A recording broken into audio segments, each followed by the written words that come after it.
reçoit Patrick Péloquin, Allô? le maire de Sorel. Il va venir ici pour parler, dans le fond, de en quoi être maire, dans le fond, ça peut avoir un impact sur les entrepreneurs de la région, locaux, puis ça peut aider, dans le fond, à favoriser leur développement. On va commencer par la question la plus basique de la planète. Qui es-tu? Ben, mon nom est Patrick Péloquin, je suis maire de Sorel-Tracy depuis le 20 novembre 2022. Donc, c'est ça. Est-ce que vous voulez que j'aille plus loin? Vous avez d'autres questions sans ça? On a d'autres questions. Ouais. Bon, ben allez-y avec vos questions. Une journée pour toi, c'est quoi? Oh là là! Ça va dépendre toujours de la journée, mais une journée type, là, être maire, dans le fond, c'est que le matin, ben, je m'en vais à l'hôtel de ville. Puis j'ai souvent des rencontres de prévues dans la journée. Donc, mes rencontres vont être avec, par exemple, mon équipe, mon directeur général. Puis on va rencontrer aussi les directeurs de service. On va rencontrer un peu tout le monde qui travaille selon des sujets. Puis j'ai également beaucoup de rencontres avec des citoyens qui veulent me rencontrer pour me parler de problèmes qu'ils vivent.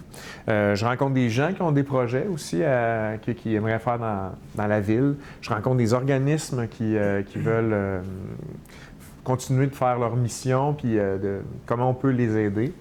Puis j'ai aussi beaucoup de rencontres avec différents organismes de la ville sur lesquels le maire siège, en développement économique notamment.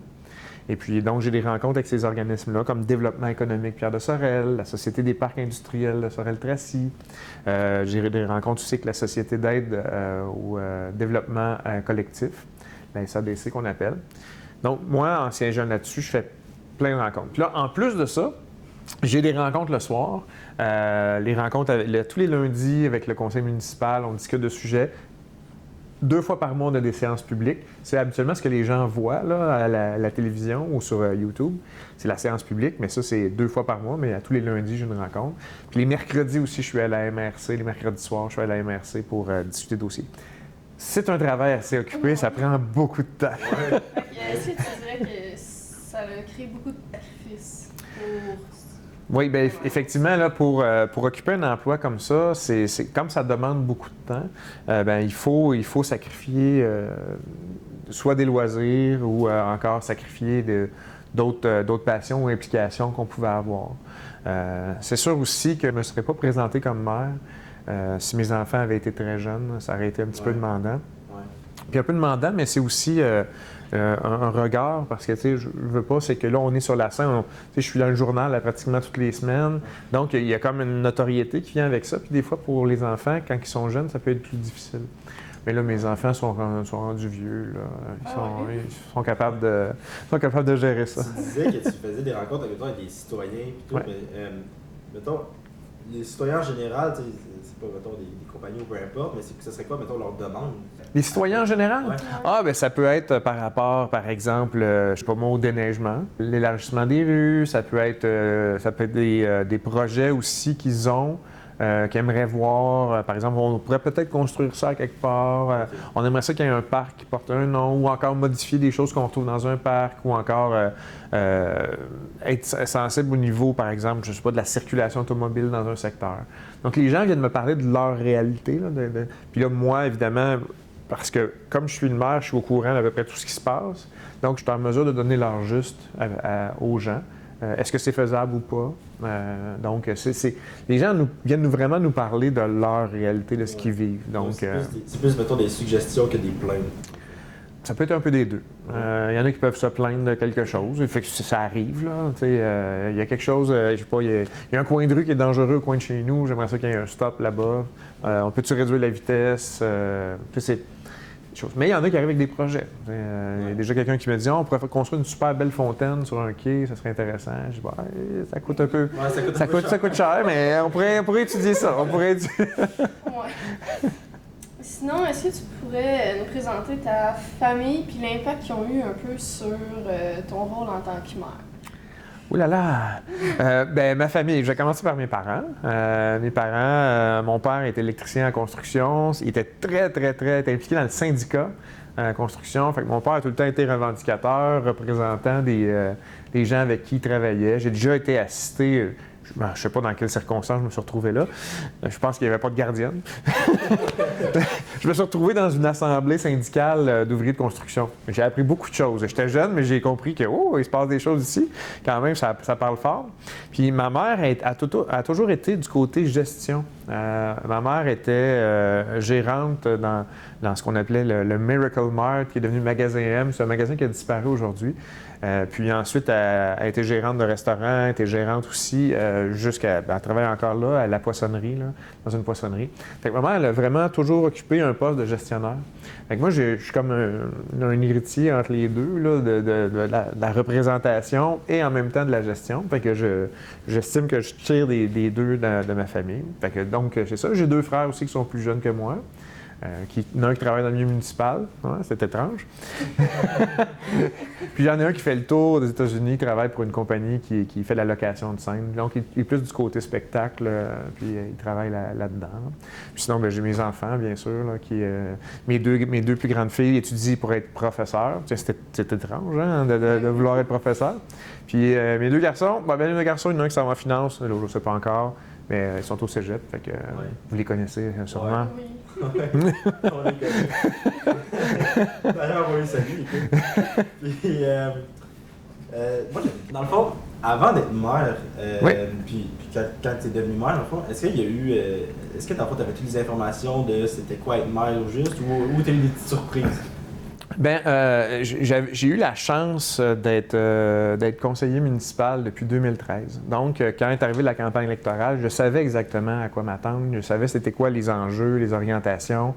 Donc, je ne suis pas arrivé comme quelqu'un de nouveau, là. Mais évidemment, on n'est jamais préparé pour le travail qu'on ne connaît pas. Mais j'avais déjà une idée, puis je discutais de toute façon avant ça avec mes collègues du conseil de ville. Fait que je savais c'était quoi la dynamique, je savais vers où on voulait aller. Donc, pour moi, c'était vraiment comme une suite naturelle des choses. Évidemment, je n'avais pas prévu faire ça dans ma vie à cet âge-ci. Les circonstances ont fait que ça allait accélérer un petit peu là, dans mon plan de carrière, mais il a fallu que je mette de côté, dans le fond, ma carrière en éducation pour me consacrer dans ma carrière politique de maire. Moi, j'ai une question qui n'a absolument aucunement rapport avec tout ce qu'on a parlé, mais est-ce que tu as de la pression à te retrouver sur Infoman? Parce qu'on s'entend. Infoman, tu sais, l'affaire, c'est ça, c'est qu'Infoman, tu sais, habituellement, quand un journaliste veut avoir une entrevue avec un politicien, il y a une demande formelle, fait qu'on reçoit. Fait que ça, c'est quelque chose. Puis même si Infoman voulait venir nous rencontrer, tu sais, je serais averti de ça. Ouais. Mais dès qu'on se met à diffuser des capsules sur Internet, ça veut dire que là, ça devient quelque chose qui est public. Donc, Infoman, lui, se régale de ça, évidemment. Mais j'étais content qu'Infoman fasse pas le focus nécessairement sur moi, et plutôt sur les gens qui viennent à l'Assemblée du Conseil. Mais je l'écoutais pas en direct, puis là, soudainement, mon téléphone, ting, ting, ting, ça s'est mis à sonner. Je dis, oh! Je regardais, jeudi soir, je pense qu'on passe à Infoman. Fait que c'est ce qui est arrivé. La pire situation que tu as vécue, mettons, en tant que maire? La pire situation pour moi, c'est tout ce qui est lié à ce qu'on va appeler de l'impuissance d'agir. Tu sais, même si on a des intentions, même si on a une volonté politique, par exemple au niveau de la protection de l'environnement, c'est ce que j'ai dit dans ma campagne électorale, je veux qu'on protège l'environnement, puis qu'on ait cette conscience-là quand on fait du développement dans une ville. Mais il y a des décisions qui ont été prises par le passé, la réglementation n'est pas nécessairement à jour, elle n'est pas aussi forte que ta volonté. Ouais. Fait que là, ça fait que là, il faut faire avec ça. T'sais. Le temps qu'on construise la réglementation, on n'est pas assez équipé. Ça fait qu'il y a des projets qu'on dit, OK, on va accepter ces projets-là, même s'ils ne correspondent pas à vraiment ma volonté à 100%, à la volonté du conseil. Ouais. Mais c'est ça. Mais ça s'est bien fait, là, ces projets-là. On a accompagné les promoteurs, puis on a fait des beaux projets qui respectent, qui s'intègrent bien dans l'environnement. Mais c'est sûr que ça, c'est l'affaire la plus difficile, à mon sens, c'est de ne pas être encore capable d'agir à la hauteur de la volonté qu'on a. Oui, mais tu sais, il y a du monde qui pense que le maire, tu sais, contrôle tout, puis c'est lui qui a vraiment toutes les décisions, mais il y a des conseils en arrière. Là, c'est ça. Et c'est ça la grande différence qui existe, puis je fais le lien avec l'entrepreneurship, dans le fond. Quand on est un entrepreneur, puis qu'on a notre propre business, on est roi et maître de notre propre business. On peut prendre des décisions, puis un claquement de doigts, on est capable de... OK, on va changer ça. Le comptoir, on change de bar. OK, on change de produit, on veut vendre ces produits-là au lieu de vendre ceux-là. OK, on va construire une maison de telle façon au lieu de faire ça d'une autre façon. Une municipalité, ça ne marche pas comme ça.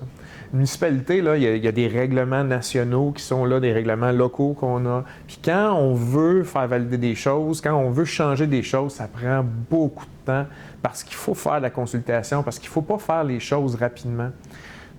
Ça peut avoir un impact sur la vie de tous les citoyens et les décisions qu'on prend. Donc, c'est vraiment important de prendre le temps d'y réfléchir, le temps d'avoir que tout le monde adhère à ces idées-là, puis qu'on soit capable de bouger un peu notre bateau. Ça demande du temps, mais c'est habituellement pour le mieux. Comment tes proches, les personnes de ta famille ou tes proches, tes amis, te décriraient comme personne?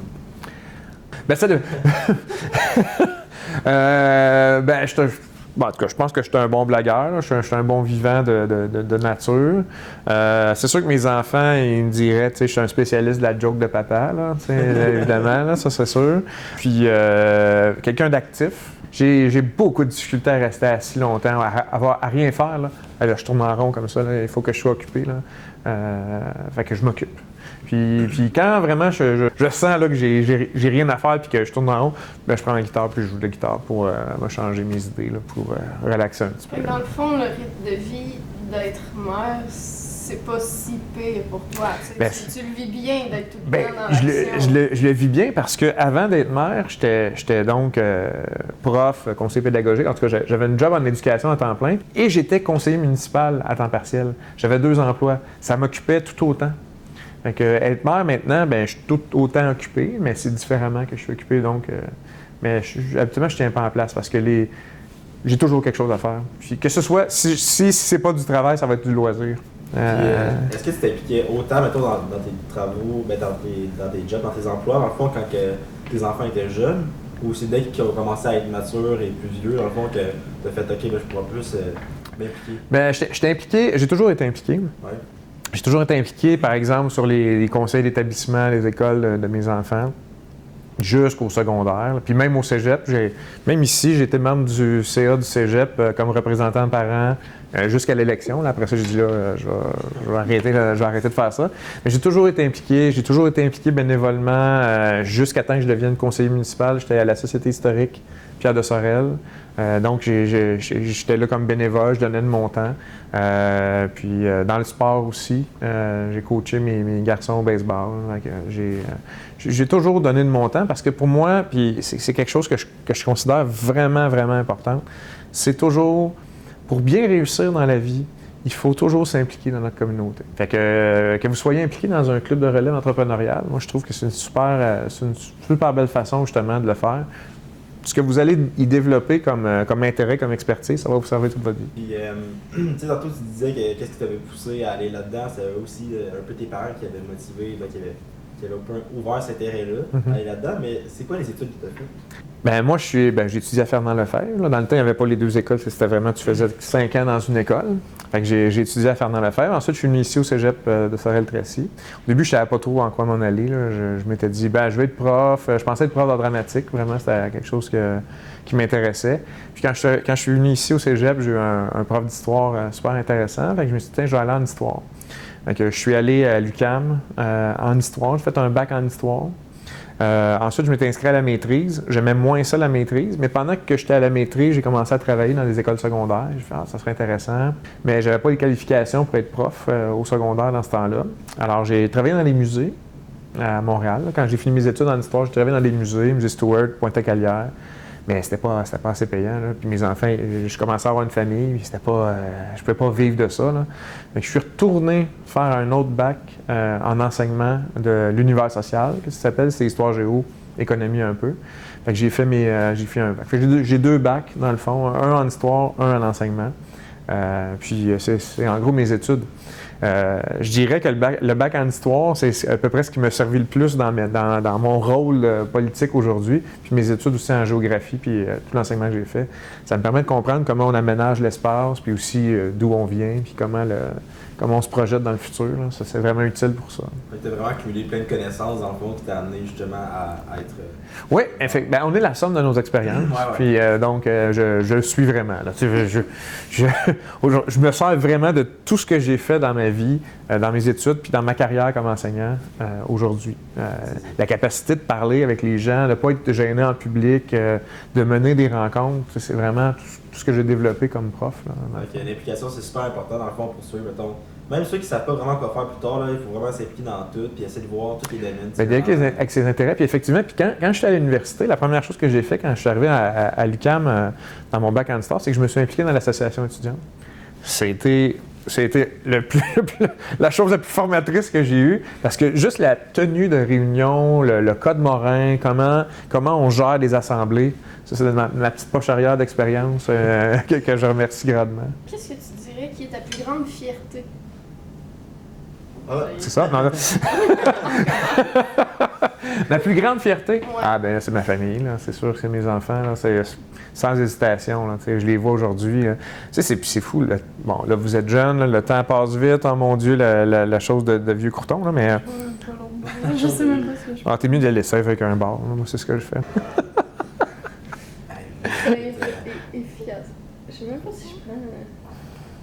Bravo. Voilà. Ouais, t'as l'air, moi, j'ai jamais joué au Jenga.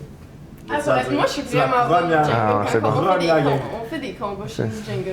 Là, c'est ta plus grande fierté. Oui, Jenga, ma plus grande fierté. C'est ses loisirs pendant ses congés. J'analyse Jenga. Ouais, c'est pas pire. Bravo. Fait que, c'est ça, c'est mes enfants. À part réussir à enlever des blocs Jenga. Mais je suis content de voir mes filles qui s'en vont en éducation. Là, pour moi, ça, c'est comme wow. Ça veut dire que je ne veux pas dire que j'ai transmis ma passion, mais tu sais, il y a quelque chose derrière ça. Ils ont vu que j'étais passionné, puis que dans le fond, tu sais, il y a un intérêt là-dedans. Puis mes gars, je suis très fier d'eux autres parce que, tu sais, ils me font rire. Hein, puis, tu sais, me faire rire, là, ça me fait du bien parce que ça me permet justement de décompresser. Puis, tu sais, je sens qu'ils sont qu'il y a des grandes choses pour eux autres qui s'en viennent. Oui. Mais c'est sûr que ça doit être dur quand tu as une vie active comme ça, de vider la tête, de décompresser justement, là, de prendre un congé, mettons, à toi ou peu importe, ça va être quand même compliqué. Oui, oui, c'est ça, mais il faut trouver le temps pour le faire. Ouais. Parce que quelqu'un qui travaille toujours, puis encore une fois, je m'adresse à tous ceux qui font les futurs entrepreneurs, prévoyez des congés, là, parce que si on travaille toujours, à un moment donné, on y laisse sa peau.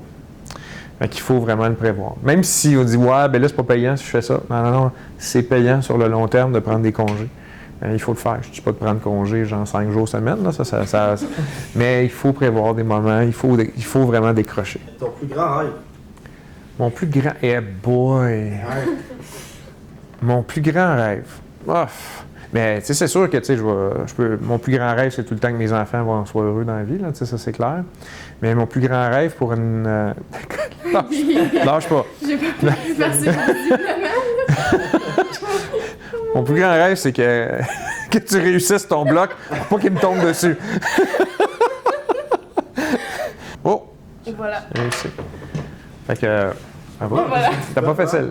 Non, on peut pas enlever celui-là. Les 3 premiers, tu peux pas les enlever. En fait, il faudrait remettre nos blocs sur le dessus, mais c'est pas grave. Oui, c'est ça. Ben, tu sais, dans le fond, moi, c'est surtout ce que... Je veux dire, pour la ville, là, puis pour la région, moi, ce que je souhaite, c'est une ville qui se développe, puis qui soit belle, accueillante, tu sais, qui a un beau milieu de vie, que les familles puissent justement se sentir que, wow, c'est beau ici, et qu'on préserve notre environnement. Il faut juste revoir notre façon de développer, il faut juste revoir notre façon de penser. L'innovation, là, sur Cul, il y a 200 ans, là, être ici même avec une caméra et un micro, c'est quelque chose qui n'existait pas. C'était impensable. T'sais. Donc, de transmettre la communication dans le temps, tout le monde dit il faut que tu fasses imprimer un livre. C'est la seule façon de faire. Ouais. Mais tu sais, justement, c'est que quand on fait de l'innovation, justement, on peut transmettre des connaissances, on peut diffuser des informations de 1001 façons maintenant. Fait que le développement, c'est la même chose. C'est pas vrai que pour qu'une ville prospère, puis qu'elle grandisse, puis qu'elle se développe, il faut aller raser des boisés. C'est plus comme ça là, qu'on fait, t'sais. Fait que mon rêve, c'est ça, c'est qu'on puisse avoir une ville verte. Ben, je pense qu'on peut passer aux anecdotes maintenant. faut que tu dises 3 anecdotes, puis il faut deviner laquelle est la fausse. OK. OK? Première anecdote.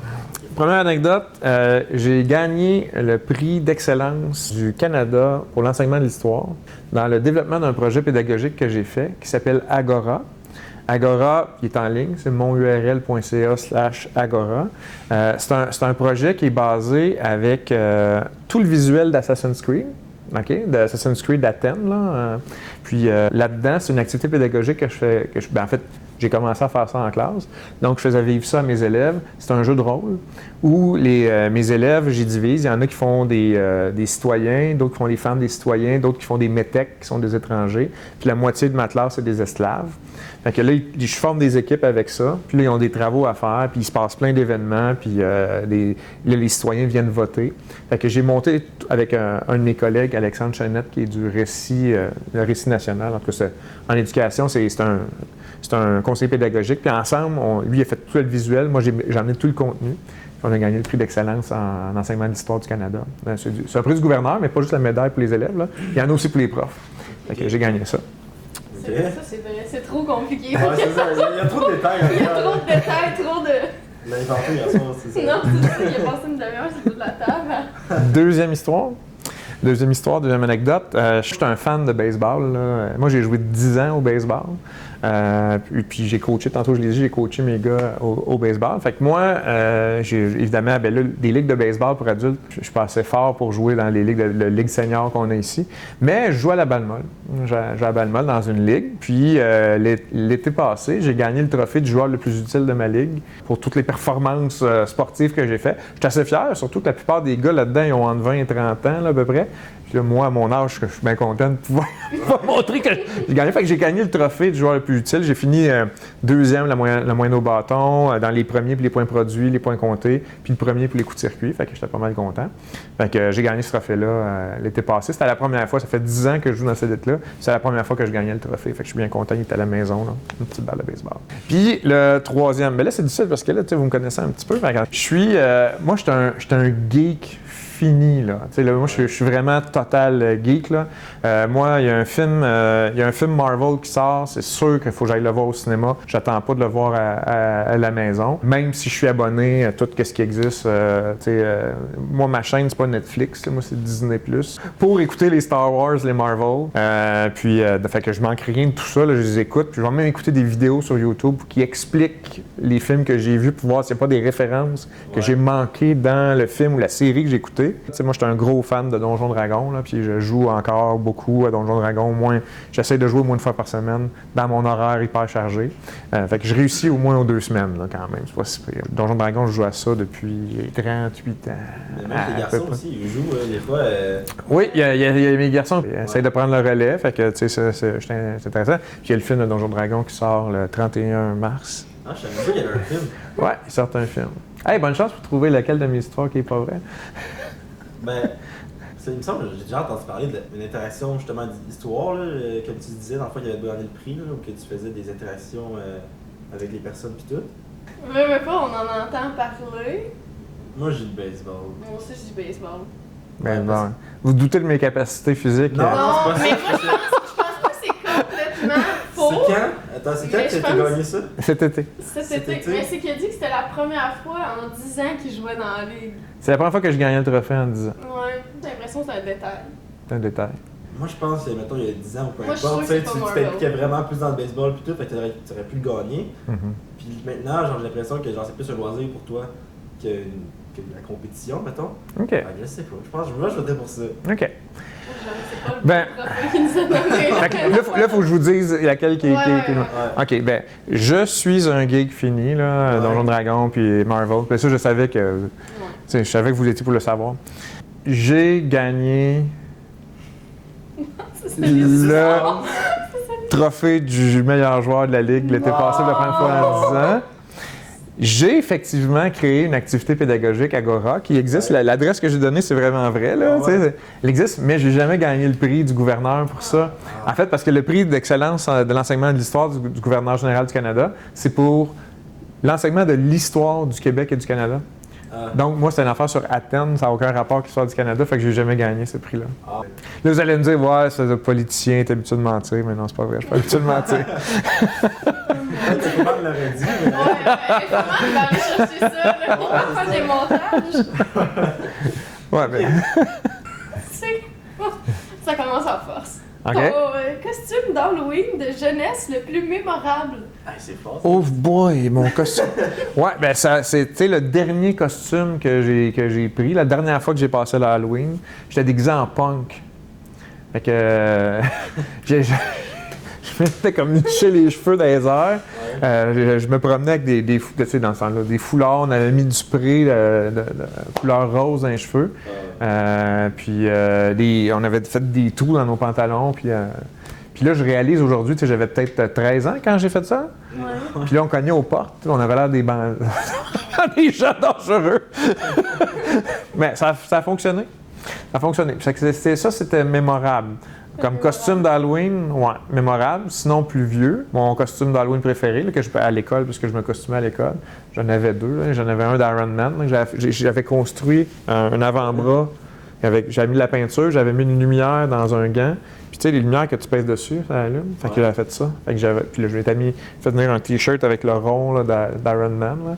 Fait que je faisais comme un peu Tony Stark, mais juste avec l'avant-bras d'Iron Man. Ah, c'est Ça, c'était cool. Ouais, j'ai mis beaucoup de temps là-dessus. Ton péché mignon.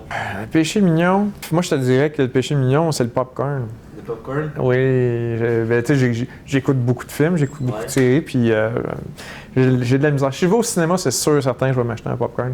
Pour moi, cinéma, popcorn, ça va ensemble. Je peux pas m'en passer. Même Le ils sont popcorn très du chers, cinéma. le popcorn. Ah non, le popcorn du cinéma, c'est l'élite. C'est Ah oui, le ben meilleur oui, c'est sûr. popcorn que tu peux manger. Exactement. C'est salé à souhait. Là, Ouais. tu sais, fait que, non, ben, cher, mais ici, on est bien servi. Notre cinéma est vraiment bien. Là, parce qu'ailleurs, là, ça te prend une hypothèque de maison là, pour aller te chercher un snack. Là, fait que, mais ici, on est chanceux. Là. Ton talent caché. Mon talent caché, je dirais, ben tu sais, j'en ai parlé un peu, là, je joue de la guitare. Là. Je suis sorti comme publiquement avec ma guitare là, à Noël, là, dans le temps de Noël, là, pour CJSO. Là. J'ai sorti ma guitare, c'est rare que je la sors publiquement. Je garde ça chez nous. Tu sais. Puis chanter, je le garde aussi beaucoup plus profondément enfoui.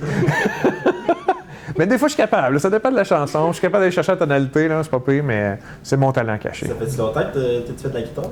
Ouais, je fais de la guitare depuis que j'ai 14 ans. Okay. Fait que j'avais fait des cours de piano quand j'étais petit, puis je fais de la guitare, puis je m'amuse à gratter de temps en temps. Là. Aujourd'hui, c'est plus facile. Aujourd'hui, il y a plein de tutoriels qui existent. Puis quand tu étais plus jeune, t'avais-tu, mettons, un envie, mettons, de faire un band avec des amis ou peu importe? Un band punk, mettons? Oui, on avait ça. Mes amis s'étaient acheté des guitares, une basse, tout ça. Fait que le seul instrument qui manquait, c'était la batterie. Fait que je m'étais acheté un drum, là, puis je jouais du drum dans ce petit groupe-là qui a duré 2 ans, le temps du cégep. Ouais. J'ai vendu la batterie ensuite. C'était pas concluant. Ah, c'est le fun, ça fait l'activité. Ça fait de l'expérience, peut-être qu'une fois, ça va falloir que tu chantes. Oui, bien chanter à la guitare, tu sais, je suis meilleur à la guitare qu'au drum. Ouais. Là, c'est sûr. J'étais capable de tenir le rythme. Là. Je l'ai retrouvé avec Rock Band. Là. J'ai joué à Rock Band, tout ça. Puis, mais sinon, je suis mieux avec la guitare. Okay. C'est mieux pour tout le monde aussi. Ton métier de rêve quand tu étais jeune? Quand j'étais jeune? Bien évidemment, quand j'étais très jeune, je voulais être joueur de baseball professionnel. Je serais beaucoup plus riche si j'avais réussi dans ce domaine. J'ai voulu être comédien, prof d'art dramatique. Moi, je te dirais que peut-être prof d'art dramatique, ça aurait été le métier. Mais j'avais décidé de ne pas aller là-dedans en me disant les opportunités d'emploi sont minces pour être enseignant en art dramatique. Fait que je suis allé étudier en histoire. C'était pas bien mieux. Comédien dans quel sens? Mettons, un comédien en sens acteur? Oui, en sens acteur, là, faire du théâtre, faire la télévision, puis faire ça. Mais est-ce que j'aimais ça jouer des rôles? J'aimais ça me projeter dans des univers différents. C'était beaucoup dans l'art. Oui, très, très, très. Ah oui, moi, au secondaire, j'étais dans l'art dramatique tout le temps, tous les spectacles de fin d'année, j'étais tout le temps là. C'est vrai que c'est le fun dans l'art dramatique. Moi aussi, je faisais ça, puis les plus belles années. Ouais. Pas pour moi. Non, pas pour toi. Moi, c'est pas mon rire, là, mais j'appuie moralement. Oui, c'est ça. C'est important. Combien de tatous as-tu? Ben, j'en ai un. J'en ai un. Oui? Ouais. Eh ben. Il est nouveau, c'est pour ça. Ah, ok. Je l'ai fait faire cette année. Ok. Ouais, j'en ai un. J'en ai un qui représente, dans le fond, mes origines. J'avais une élève qui avait fait un projet, c'est un projet personnel, pour ceux qui ont étudié au PEI, là, il y a un PEI, un projet personnel. Puis elle avait fait ça sur la perception qu'on a de nos origines.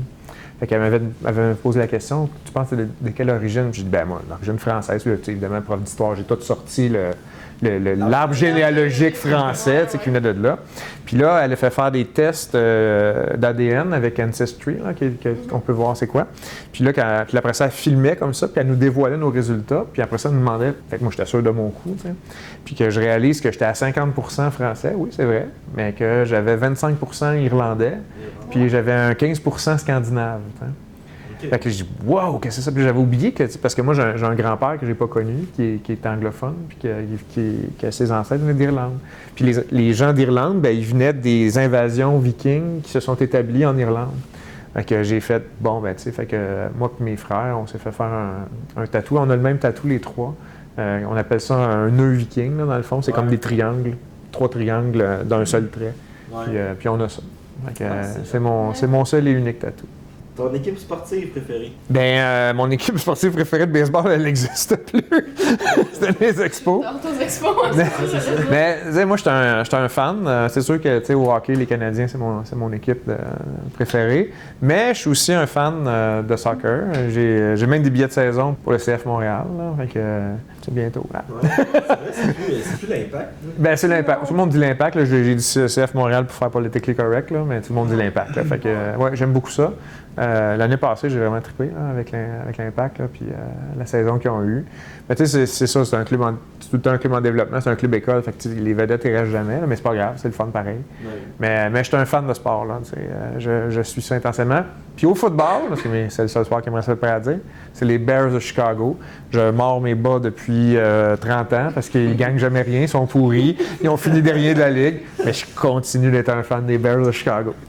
Est-ce que dans ta famille aussi, vous êtes pas mal tous sportifs? Oui, pratiquer du sport, oui, mais suivre le sport, plus ou moins. Je suis celui qui le suit le plus quand même. Là. Mettons le Super Bowl. Oui, Super Bowl, ouais. ça, pour moi, il faut que j'écoute le Super Bowl. Ouais, moi, je suis juste là pour manger des ailes de poulet. Là, c'est comme 90% des gens. Comment prends-tu ton café? Ben, c'est vraiment simple. J'en prends pas. Je bois pas de café. Et voilà. Il est aussi actif que ça. Pas besoin de caféine dans la vie pour être aussi actif. Non, sinon ça serait dangereux. S'il fallait que je prenne la caféine. Vraiment très dangereux. Non, je bois pas de café du tout. J'aime pas ça. J'ai goûté quand j'étais ado, puis j'ai vraiment pas aimé ça. Je trouvais ça ben trop amer. Puis je me suis dit. Puis là, tout le monde me disait, ah oui, mais tu sais, tu vas t'habituer, ça va se développer. Puis moi, je me suis dit, si j'ai besoin de développer le goût, c'est parce que ça m'intéresse pas du tout. Hein? En fait, moi, ce que je dis, c'est que le plus proche que je me rapproche du café, c'est une Coffee Crisp. Puis ça goûte pas le café du tout. Non, pas. C'est ça. Ta mauvaise habitude. Moi, ma mauvaise habitude, de me coucher bien trop tard. Puis même si je veux, là, je me dis, mettons, tu sais, des fois à 9h30, là, je fais comme, OK, là, je vais me coucher, là, demain j'ai une grosse journée. Là. Fait que là, je prends mon téléphone, je regarde mon téléphone, OK, là, oui, c'est vrai, j'ouvre. Ben, tu sais, il est rendu 10h, fait que j'ai écouté les nouvelles. Fait que j'ai écouté les nouvelles, là, j'accroche à une autre émission après, puis là, il est minuit et demi, là, je vais me coucher. Ben, c'est ça. C'est ça. Ma mauvaise habitude, c'est vraiment ça, c'est de me coucher beaucoup trop tard. Là. Parce que quand je me réveille, là, j'ai dit que le hamster se m'a embarqué. Là, puis là, oui, je pense à ça. Parce que, dans le fond, c'est ça, c'est que le poste de mère, puis être entrepreneur, c'est aussi ça. C'est que tu penses à plein de choses tout le temps. Tu sais, c'est pas un emploi où tu fais toujours la même affaire, puis c'est routinier, puis que tu es sécurisé dans ton emploi, là, où on te présente. Il faut que tu réfléchisses à du développement, il faut que tu réfléchisses à de l'innovation, il faut que tu réfléchisses à des idées. Fait que ça fait que le hamster part, puis ça fait qu'on dort pas. Bon, là, vous me mettez de la pression. OK. Ça. Yeah, boy. Hey! J'ai quasiment le goût de le faire tomber, là, mais. Oui. Oh, t'as confiance? J'ai confiance. Si t'as fait tomber, il faut recommencer. Ok, c'est bon. Oh yeah!